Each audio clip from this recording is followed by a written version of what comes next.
Right, welcome to the video that will discuss the reference list structure. So I'm going to be really looking at how to pull that entire structure together and what needs to be included and in what format it needs to be included. Once again, remember that everything in your reference list must match up to your in-text citations. It's very important. So let's look at it. So some of the reference list rules you have to abide by is it has to be arranged in alphabetical order. Do not use bullets in your list. Make sure all the information is present and make sure it matches with your in-text citations. Now, when we say make sure all the information is included, what we mean by this is make sure that we, as your tutors, can go find those documents.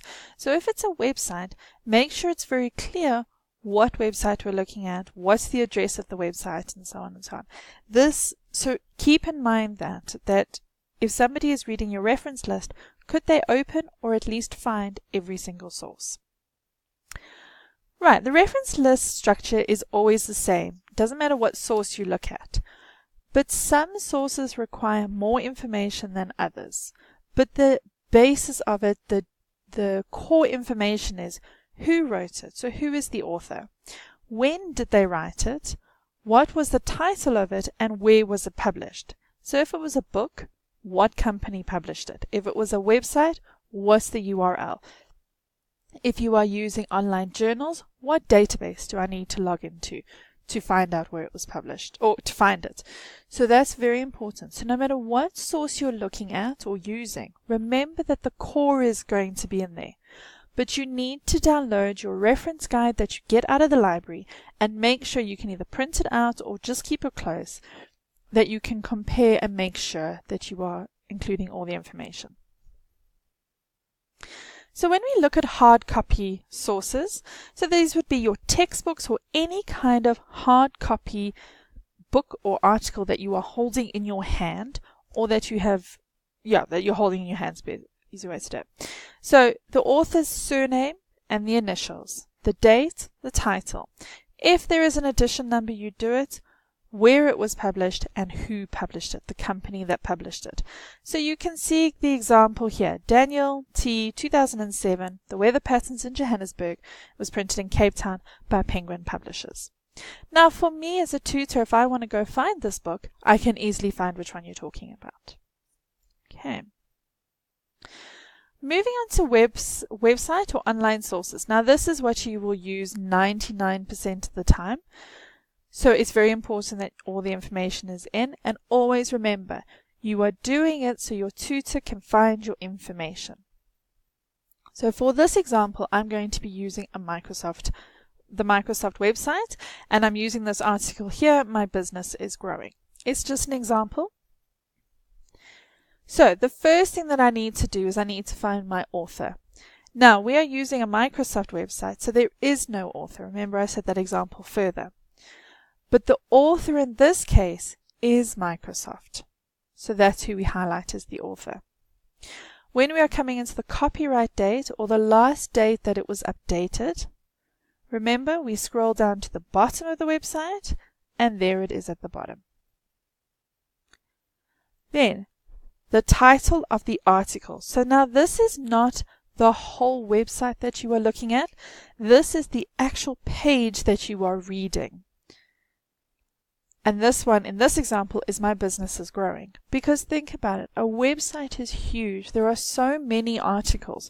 For you to just say Microsoft for your business, it's not going to help me to look at the article that you are reading or that you are using. So the tutor cannot compare what you've read. Then the medium, which is here, is online. Now this is just to tell me that I have to be connected to the internet if I want to look at your website or I want to look at your source. It just makes it easier for me to understand. Also, if you are going to, let's say, download a PDF and you're actually using a PDF that's now stored on your machine, you are going to write in the medium PDF. Again, just to let me know. Then you get the URL address. Now this is the only time you may copy and paste in any kind of academic document. Please rather copy and paste it, don't write it out. If one of those letters or numbers or anything is wrong and your tutor cannot find your website, then they cannot verify the information is correct. So please make sure that is really copied and pasted and it's exactly the same. And before you hand in your assignments, you open them all. Just a hint as you are doing your assignments, as you are doing your research online, take all those URLs and email them to yourself. If you email them to yourself and you lose a source, you can just open the email and find it. So this is what it's going to look like when I write my reference entry. In text, it's going to say Microsoft 2014. My reference list, the author, the title is in italics, and the date that I accessed it, which is very important. Okay. Now, another question that a lot of students ask is, well, if they, let's say, using that Microsoft website, but you can see here, there's lots of different articles. Now, what do we do in text? What you do in text is you label them A, B, and C. So this would be 2014 with the symbol of A. And then in text, you're going to write the author's surname, 2014, and when you're referring to this article, you're going to put A in. And that just makes it easier to figure it out. Okay, moving to online journals. Now, your online journals is what you are getting through your library.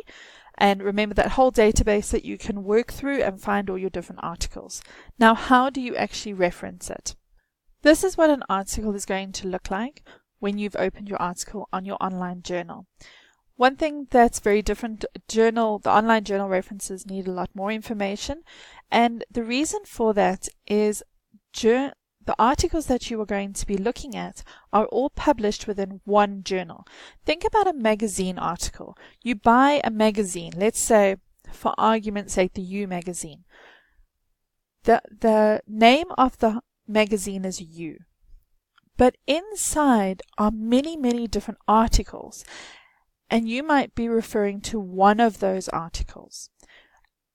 And you need to tell in your reference list that you're looking at this article which can be found in this journal. Because very seldom when we're looking on the database, just putting in the article name, you might find many articles in many different journals. So just keep that in mind. So here is the title of the article that we have read, that you are reading, and here you will see source, and this is the journal that you've actually looked at. Also, when you scroll down, you will see a DOI number. So it's a very long number here. Include the DOI number in your reference list because it just assists to find out where the information is. And it just helps somebody to find your article. So here is what an online journal reference will look like. So I'm going to go through it a bit slower. So here is all my authors' surnames and their initials. The date that it was written is 2017. Here is my title, Leadership Behavior Changes. You can see here is the title. But it is not in italics. Now remember, we said the title must be in italics. But it's the title of the source. So the title of the article is in non-italics, where the title of the source, the Scandinavian Journal of Psychology, is in italics because that is now my source. Then you will see here a number 58 and a number 1. That refers to, if you look here, you'll see volume and issue number.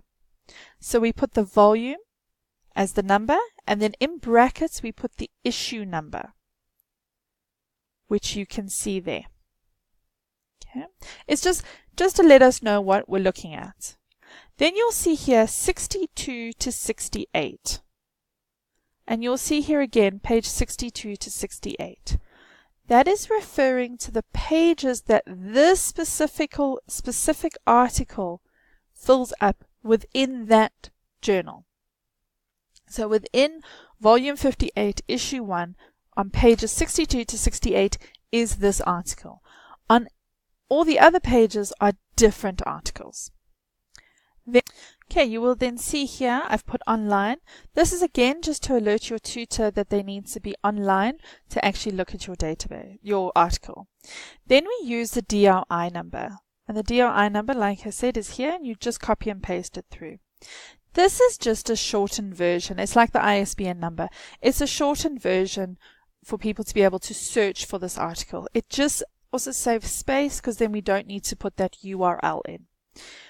And then your access date. What date you looked at the article. It's very, very unlikely that the article would change from you using it to your tutor looking at it, because these are peer-reviewed journals. But it's just to let them know when you've looked at it in case in an unlikely situation it changes. You will see here I've put the date differently. I've said 11th of September 2018. It really is up to you. You can either do 11 September or you can do 11/09 2018. That's up to you. Okay, so troubleshooting.